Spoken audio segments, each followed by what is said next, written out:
Assalamualaikum warahmatullahi wabarakatuh. Selamat siang untuk teman-teman semua.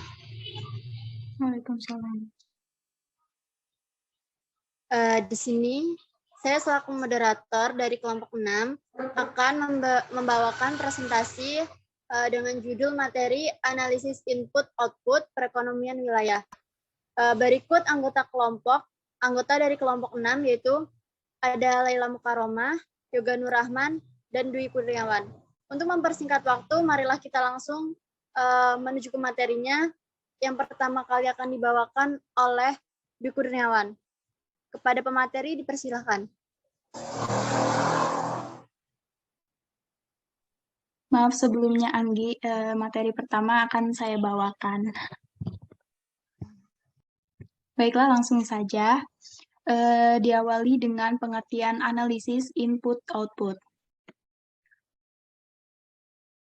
Analisis input-output atau analisis masukan-keluaran adalah suatu analisis atau perekonomian wilayah secara komprehensif karena melihat keterkaitan antar sektor ekonomi di wilayah tersebut secara keseluruhan. Analisis input-output dapat digunakan sebagai alat untuk perencanaan ekonomi suatu negara atau wilayah. Perencanaan ekonomi adalah gagasan tentang pengaruh, pengarahan, dan pengendalian dalam variabel ekonomi, berupa PDB, konsumsi, investasi, dan lain-lain. Dalam jangka waktu tertentu, sesuai dengan tujuan yang telah ditetapkan sebelumnya.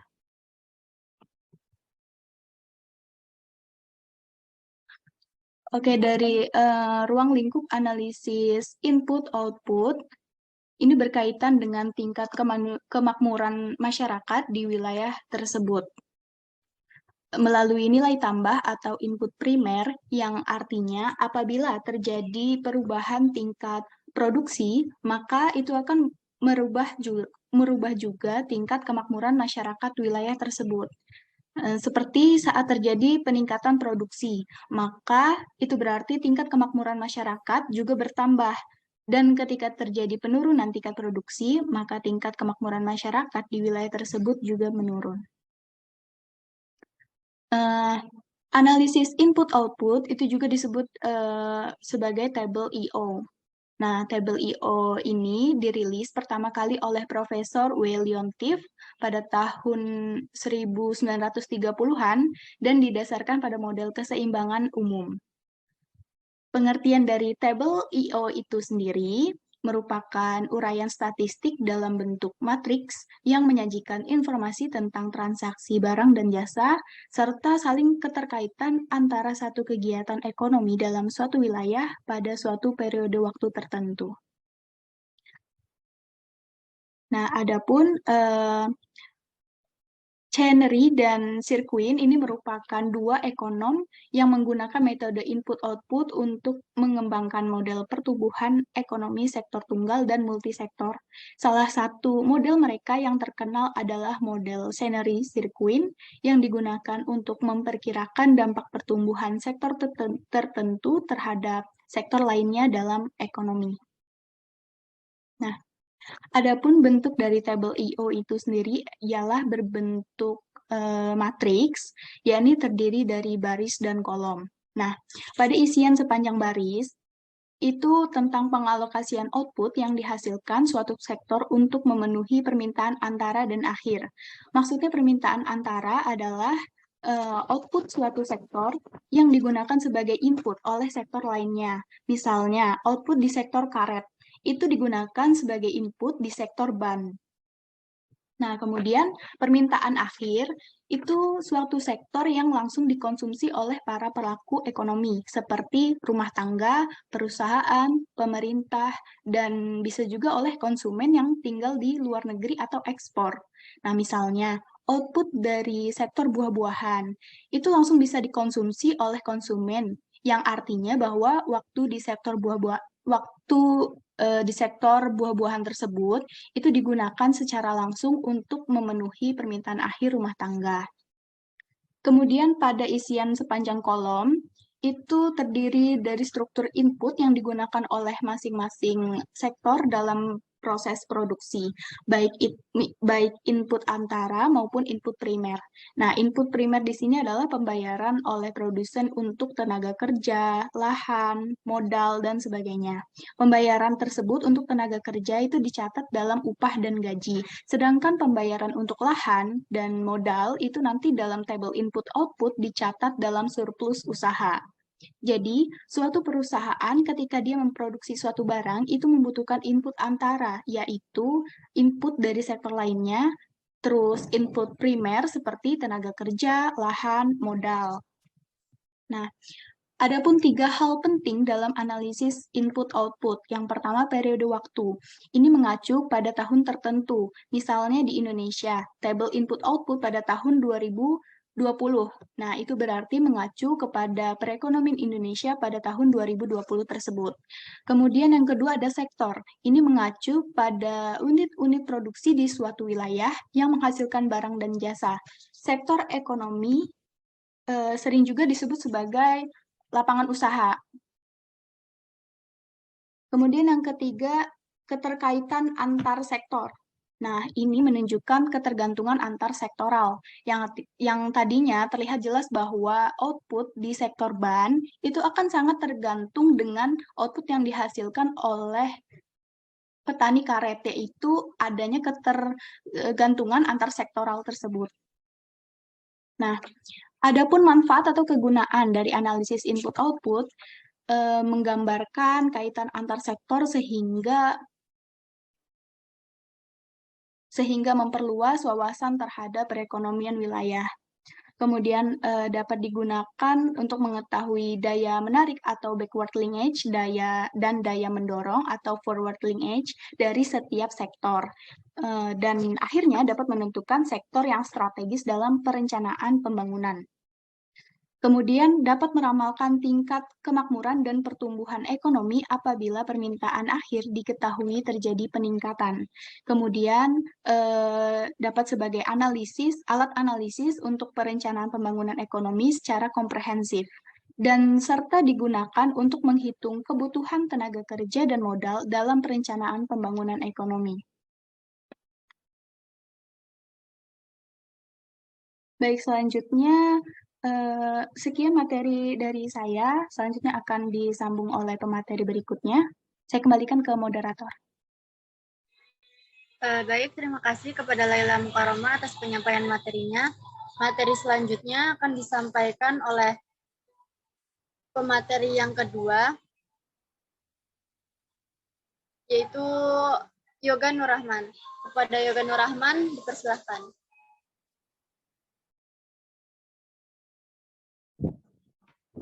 Terima kasih moderator.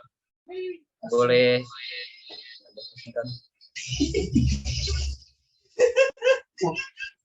baik, di sini saya akan menjelaskan tabel IO, yaitu ada 4 kuadran. Yang pertama itu kuadran 1. Kuadran 1 ini terdiri atas transaksi antar sektor ataupun kegiatan, yaitu arus barang atau jasa yang dihasilkan oleh suatu sektor untuk digunakan oleh sektor lainnya. Kuadran 1 ini merupakan kuadran transaksi antara transaksi barang dan jasa yang digunakan dalam proses produksi. Kemudian yang kedua itu ada kuadran 2, di mana pada kuadran 2 ini terdiri atas permintaan akhir, yaitu barang dan jasa yang dibeli oleh masyarakat untuk dikonsumsi dan untuk diinvestasi, di mana ini menunjukkan penjualan barang dan jasa yang dihasilkan oleh sektor-sektor perekonomian untuk memenuhi permintaan akhirnya. Kemudian kuadran 3. Pada kuadran 3 ini berisi input primer, yang menunjukkan pembelian input primer yang dihasilkan di luar sistem produksi oleh sektor-sektor dalam kuadran antaranya. Yang termasuk dalam kategori ini ada tenaga kerja, keahlian, modal, peralatan, bangunan, dan juga tanah. Kemudian kuadran 4. Kuadran 4 ini menggambarkan bagaimana balas jasa yang diterima input primer didistribusikan ke dalam permintaan akhir. Ini menunjukkan transaksi langsung antara kuadran input primer dengan permintaan akhir tanpa melalui kuadran antara. Next. Tidaklah. Kemudian ada formulasi tabel. Yang pertama itu ada persamaan menurut baris. Persamaan menurut baris.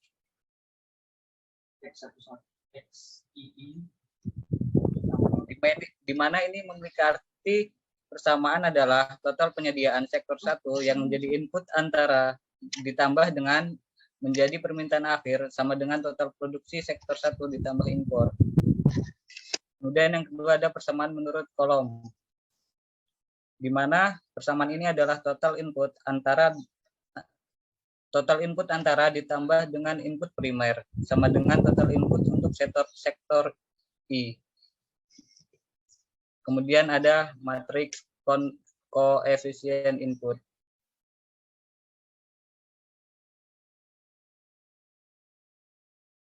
Metrik koefisien input ini adalah tanpa mengikut sertakan input primer.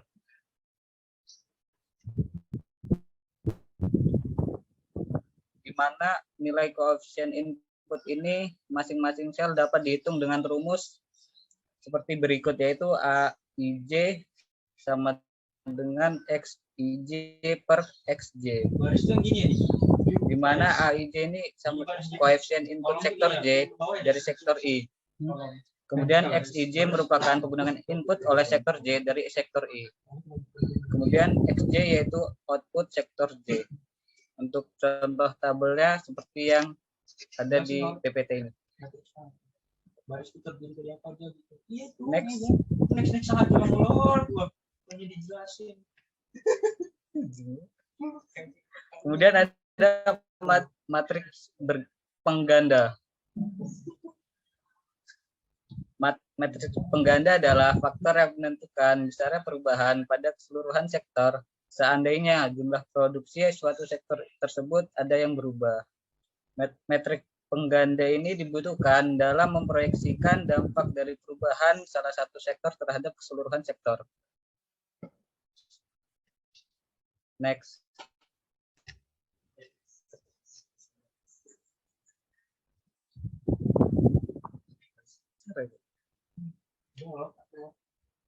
Kemudian ini ada langkah yang kedua, itu mengtranspos metrik untuk mengisikan metrik adjoin seperti yang di layar. Kemudian yang langkah ketiga itu membagikan metrik adjoin dengan determinan dari metrik AI dan hasilnya adalah kebalikan dari metrik AI atau inverse dari matrik ini disebut juga dengan matriks pengganda.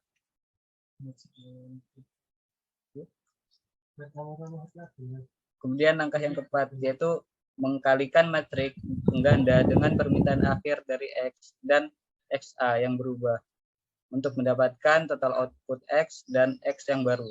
Hasilnya adalah matrik perkalian. Untuk langkah yang kelima itu ada output total sektor pertanian. XI adalah seperti yang ada di layar berikut ini. Next. Mungkin itu saja, saya kembalikan ke moderator. Baik, terima kasih kepada Yoga Nur Rahman atas penyampaian materinya.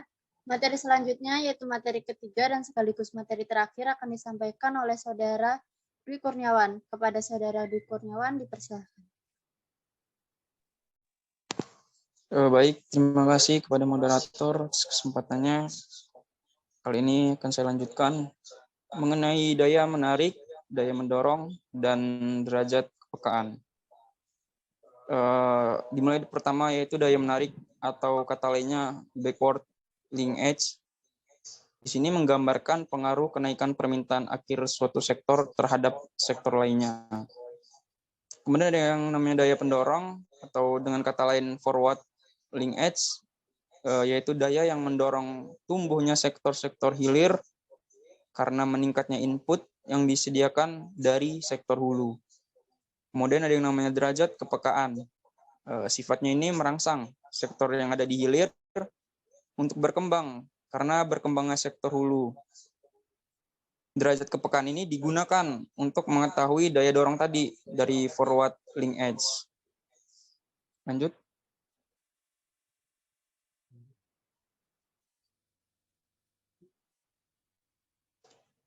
Buram.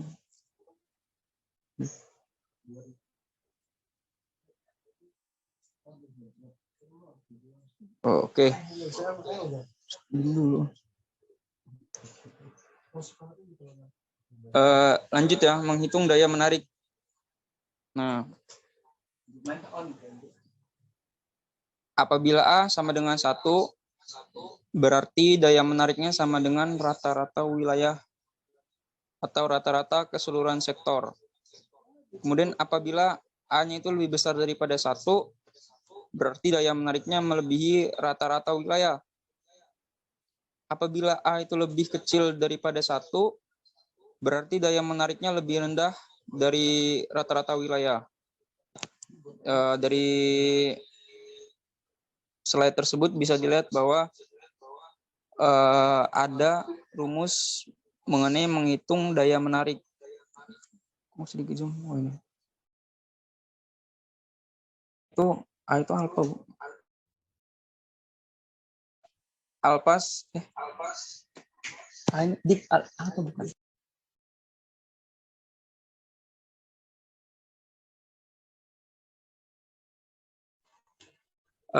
Bisa dilihat di situ rumusnya alpha sama dengan sigma I dikali B dikali I dikali J dibagi 1/N J dikali B dikali I dikali J. Itu untuk menghitung indeks daya menarik yang seperti ada di tabel di sampingnya. Baris I kolom J. Oh ya.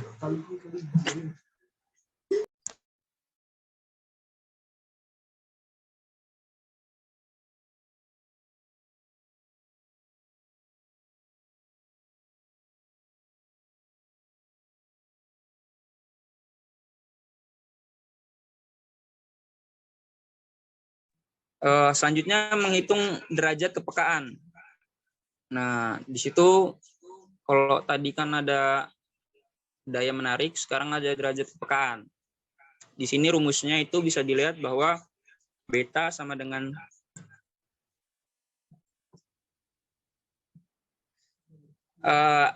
sigma dari baris J, sigma dari kolom J dikali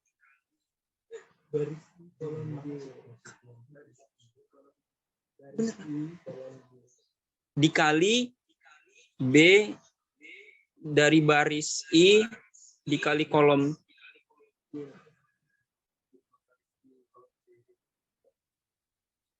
Oh ya.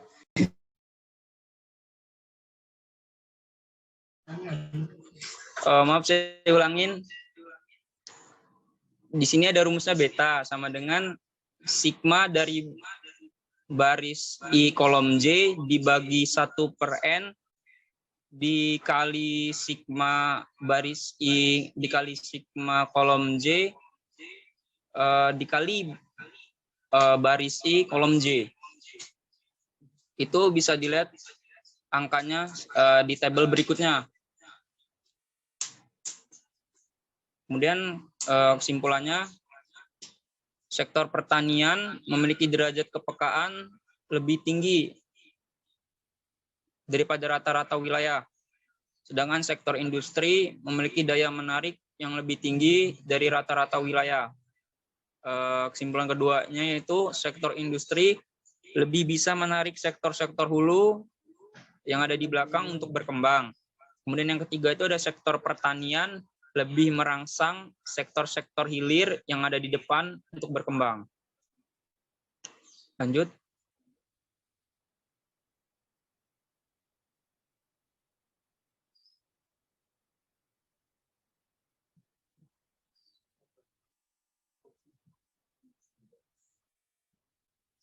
Nah, kemudian ada analisis dampak perubahan dengan tabel input outputnya. Analisis dampak perubahan pada satu sektor ekonomi ini terhadap sektor ekonomi lainnya di wilayah tersebut. Dengan menggunakan tabel input-output tadi, dapat dilihat dampak dari perubahan pada satu sektor ekonomi terhadap sektor-sektor ekonomi lainnya. Misalnya, apabila terjadi peningkatan output pada sektor pertanian, maka sektor-sektor lain yang terkait dari sektor pertanian tadi, seperti industri pengolahan makanan, dan jasa distribusi makanan juga akan ikut mengalami peningkatan. Lanjut.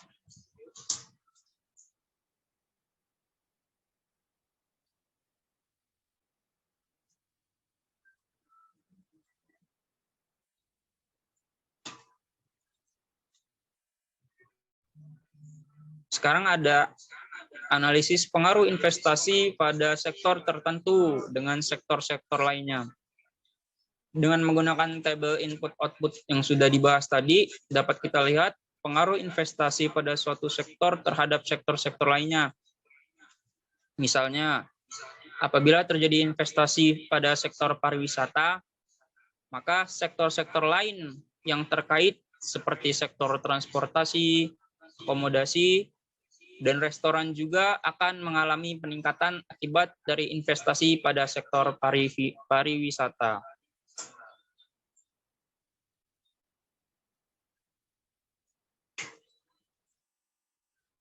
Lanjut. Kemudian ada analisis pengaruh ekspor dan impor terhadap sektor-sektor ekonomi di wilayah tersebut. Bisa kita lihat dari pengaruh ekspor dan impor terhadap sektor-sektor ekonomi di wilayah tersebut. Misalnya, apabila sektor ekspor mengalami peningkatan, maka sektor-sektor terkait seperti industri manufaktur dan transportasi juga akan mengalami peningkatan. Lanjut.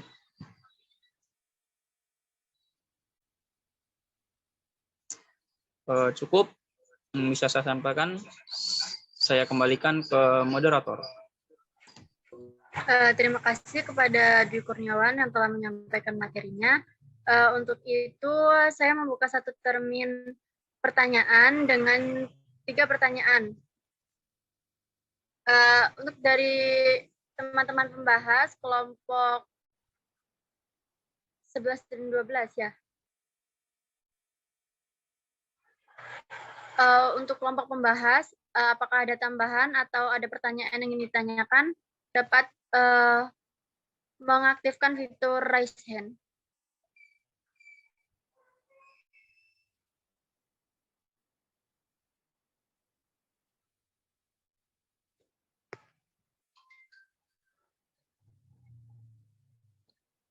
Baik, sudah masuk satu penanya, yaitu dari Nafra Cantika.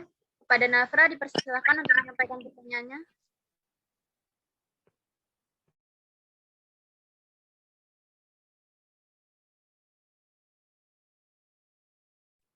Baiklah, terima kasih kepada moderator. Saya Nafra Cantika dari kelompok 11, izin bertanya. Analisis input-output ini kan melihat keterkaitan produksi, barang, dan jasa antar sektoral. Nah, bisa jelaskan nggak sih dan berikan contoh permasalahan yang pernah terjadi di wilayah Indonesia mengenai bagaimana analisis output input itu dapat melihat ketergantungan antar sektoral apabila terjadi permasalahan produksi di salah satu sektornya. Terima kasih. Baik, bagaimana dengan kelompok 6? Sudah cukup jelas untuk pertanyaannya? Iya, sudah cukup jelas, Anggi.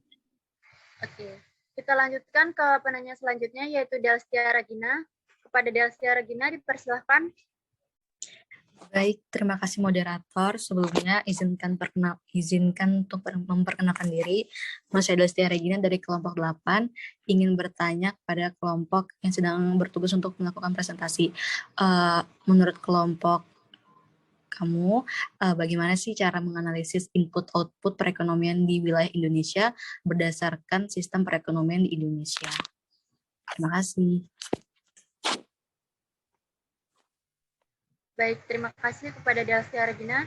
Bagaimana kelompok 3? Sudah cukup jelas dengan pertanyaannya?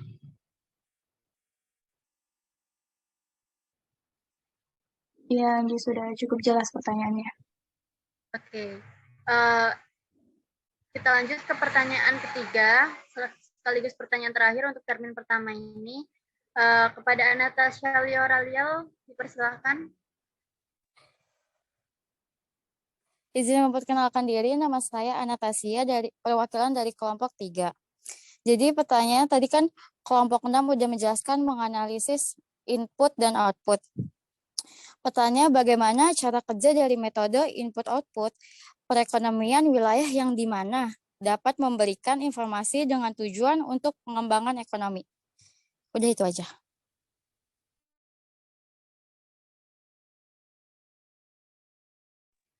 Baik, terima kasih Natasha. Untuk pertanyaannya kami tampung dulu ya. Mohon spend waktu mungkin 3-5 menit untuk teman-teman kelompok 6 untuk dapat menjawab pertanyaan dari teman-teman semua.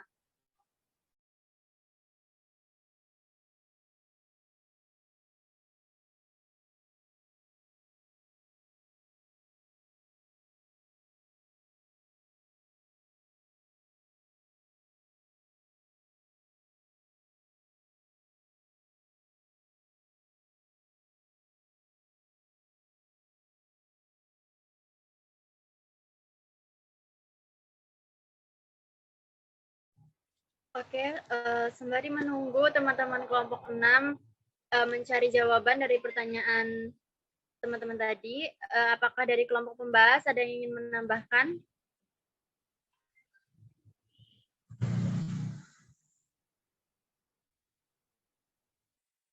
Sepertinya belum ada. Atau dari kelompok lain, di luar kelompok pembahas, ada yang ingin menambahkan? Dipersilahkan.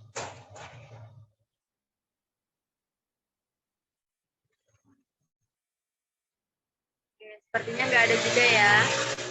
Gimana kelompok 6? Udah siap menjawab belum?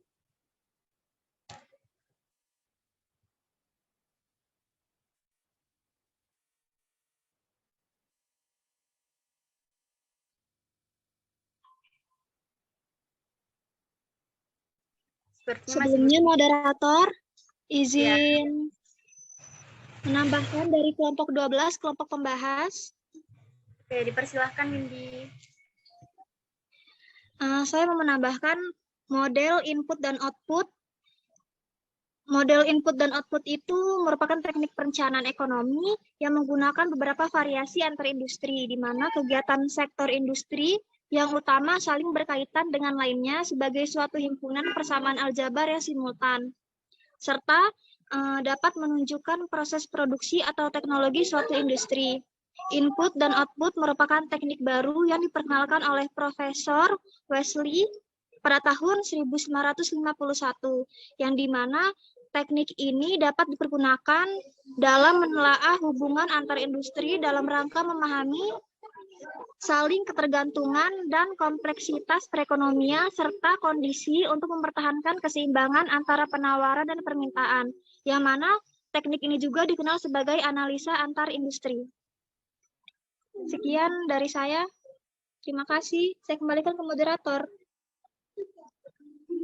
Baik, terima kasih banyak untuk Windy atas penambahan materinya. Kembali ke kelompok 6, apakah sudah siap untuk menjawab pertanyaan?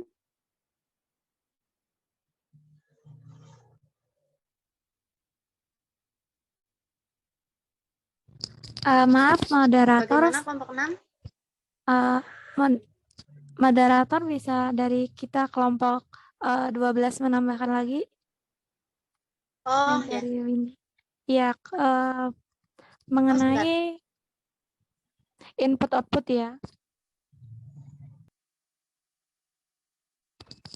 Seperti tadi yang dijelaskan oleh Windy, input-output merupakan teknik baru yang diperkenalkan oleh Prof. Wesley Wilton Leontief pada 1951. Nah, menurut Profesor J.R. Hicks sendiri, input-output itu adalah input adalah sesuatu yang dibeli oleh perusahaan dan output adalah sesuatu yang dijual oleh perusahaan. Nah, input diperoleh sedangkan output itu diproduksi. Jadi, input merupakan pengeluaran perusahaan dan output merupakan penerimaan.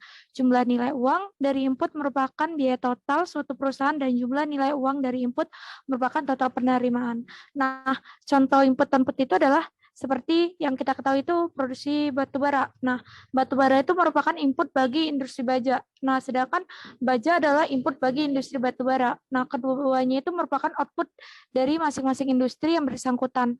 Nah, pada hakikatnya ini, analisa input-output mengandung arti bahwa dalam equilibrium, jumlah nilai output agregat dari keseluruhan perekonomian harus sama dengan jumlah nilai uang input antar industri dan jumlah nilai uang output antar industri.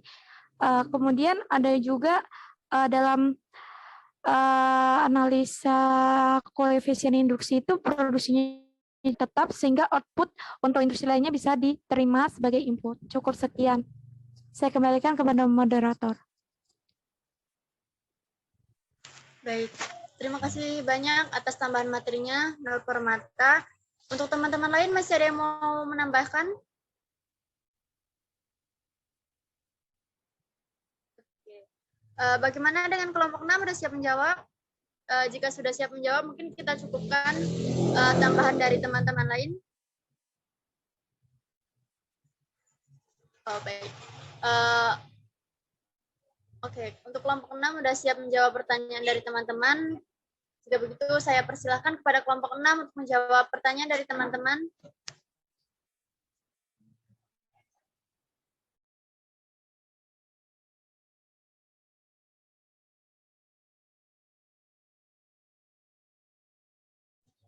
Untuk pertanyaan pertama, siapa yang mau jawab? Ya, saya yang mau menjawab. Pada Laila, silahkan. Saya akan menjawab pertanyaan dari Anastasia Liora dari kelompok 3. Pertanyaannya, bagaimana cara kerja dari model input-output perekonomian wilayah yang di mana dapat memberikan informasi dengan tujuan untuk pengembangan ekonomi. Oke. Cara kerja metode input-output perekonomian wilayah adalah dengan melihat seberapa besar pengaruh suatu sektor terhadap sektor yang lain dalam perekonomian ekonomi tersebut. Nah, kita dapat mengetahui sektor mana yang memiliki dampak ekonomi yang paling besar dan sektor mana yang lebih bergantung pada input dari sektor tersebut. Dalam hal lain, itu metode input-output perekonomian wilayah dapat memberikan informasi yang berguna untuk pengembangan ekonomi dengan beberapa cara. Yang pertama itu identifikasi sektor unggulan. Nah, dengan menggunakan tabel input-output, itu kita dapat mengidentifikasi sektor-sektor unggulan yang berpotensi memberikan kontribusi besar terhadap pertumbuhan ekonomi di wilayah tersebut. Nah, dengan demikian, pemerintah itu dapat memberikan perhatian khusus pada sektor-sektor tersebut dalam upaya pengembangan ekonomi wilayah. Yang kedua, ini perencanaan penggunaan sumber daya. Nah, di metode input-output perekonomian wilayah, itu dapat membantu dalam merencanakan penggunaan sumber daya agar lebih efektif dan efisien, dengan mengetahui sektor-sektor yang membutuhkan input dari sektor yang lain. Nah, pemerintah dapat menentukan prioritas dalam alokasi sumber daya untuk meningkatkan produktivitas mana pada sektor tersebut. Yang ketiga itu merancang kebijakan ekonomi yang lebih efektif. Nah, dengan menggunakan metode input-output perekonomian wilayah, itu pemerintah dapat merancang kebijakan ekonomi agar yang lebih efektif dalam meningkatkan pertumbuhan ekonomi di wilayah tersebut. Misalnya dengan mengetahui sektor-sektor yang memiliki dampak ekonomi besar tadi, nah pemerintah dapatlah merancang kebijakan yang lebih fokus pada sektor tersebut. Dan pembahasan pada kelompok kelompok berapa tadi yang dijelaskan oleh Rima ya kalau nggak salah. Nah, itu ada sangkut pautnya juga dengan jawaban dari pertanyaan Anastasia Liora. Baik, sekian jawaban dari saya. kepada Anastasia Liora bagaimana? Apakah Oke, sudah cukup. jelas? Makasih, Lil. Baik, terima kasih. Selanjutnya, pertanyaan-pertanyaan selanjutnya akan dijawab oleh anggota kelompok 6 lainnya. Baik, terima kasih Laila Mukaroma atas jawaban dari pertanyaan Anastasia. Untuk selanjutnya, anggota kelompok 6 yang sudah bersedia untuk menjawab, boleh menghidupkan mikrofonnya. Mungkin saya akan melanjutkan jawaban dari pertanyaan yang sudah diberikan. Saya akan menjawab.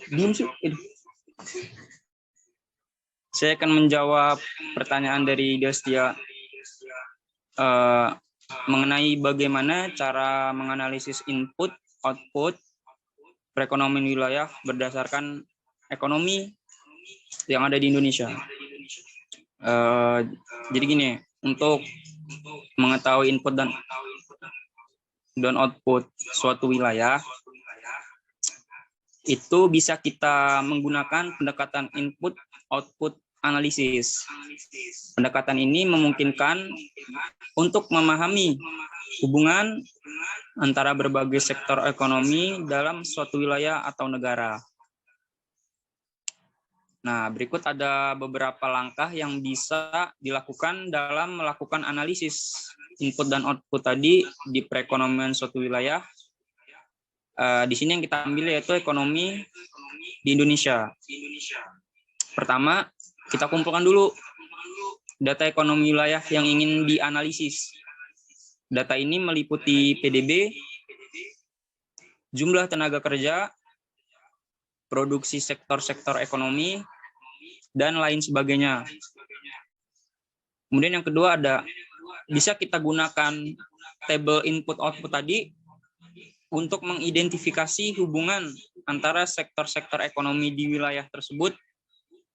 Tabel ini menyajikan data input-output tadi untuk setiap sektor ekonomi.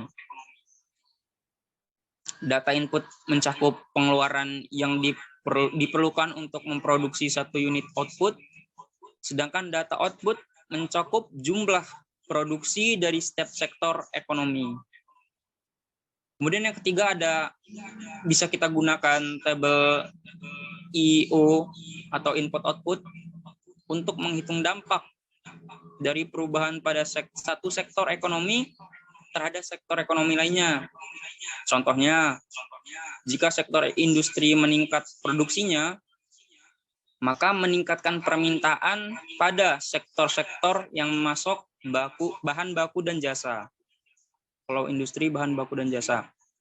Kemudian analisis dampak ekonomi dari perubahan-perubahan kebijakan ekonomi pada sektor-sektor ekonomi di wilayah tersebut.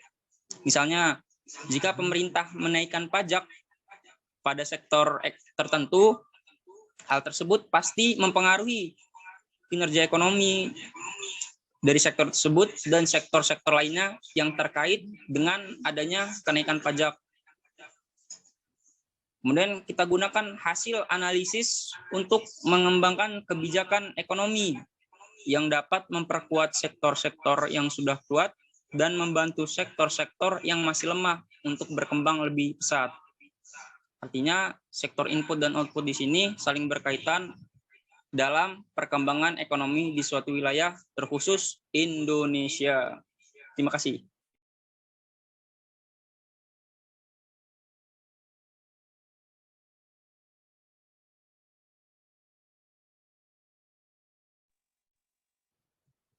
Baik, terima kasih kepada Dwi Kurniawan telah menyampaikan jawaban dari pertanyaan teman kita. Selanjutnya, pertanyaan terakhir akan dijawab oleh Yoga Nur Rahman. Kepada Yoga Nur Rahman, dipersilakan. Baik, saya akan jawab pertanyaan dari Nafra Cantika dari kelompok 11 mengenai analisis IO ini melihat keterkaitan produksi barang dan jasa antar sektoral. Nah, Bisakah jelaskan dan berikan contoh permasalahan yang terjadi di wilayah Indonesia mengenai bagaimana analisis output dapat melihat ketergantungan antar sektoral apabila terjadi permasalahan produksi di salah satu sektornya?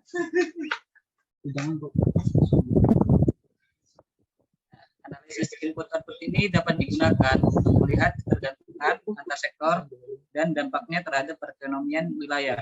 Ketika terjadi permasalahan produksi di salah satu sektor ya. Untuk contohnya ini ada yang pertama ada banjir di wilayah pertanian. Ketika terjadi banjir di wilayah pertanian, produksi padi dan sayuran dapat terganggu. Analisis input outputnya dapat digunakan untuk melihat dampak-dampaknya terhadap sektor-sektor lain di wilayah tersebut. Misalnya sektor industri, pengolahan makanan dan minuman akan mengalami penurunan pasokan. Akan mengalami penurunan pasokan bahan baku dari sektor pertanian, sehingga produksinya akan terganggu. Selain itu, sektor transportasi juga akan terdampak karena sulitnya distribusi bahan baku dari sektor pertanian ke sektor-sektor lainnya. Kemudian yang kedua itu ada gangguan produksi di sektor energi. Jika terjadi gangguan produksi di sektor energi, seperti terputusnya pasokan BBM atau listrik,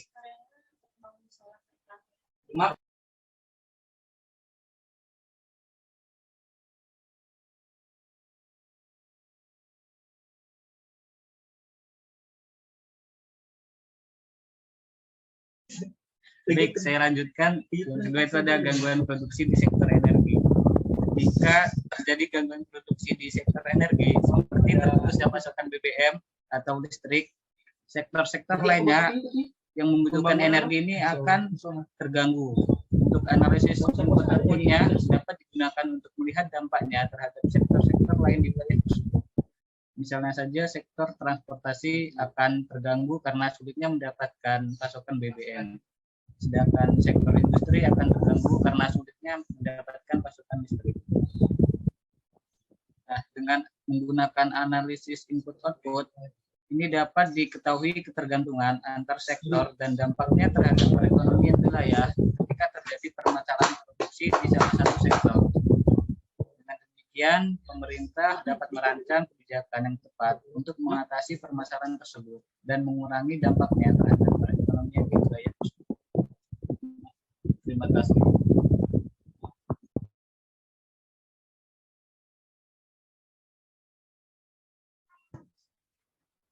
Terima kasih kepada Yoga yang telah menjawab pertanyaan dari NASA.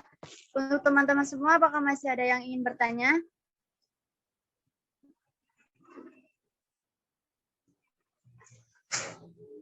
Sepertinya tidak ada ya.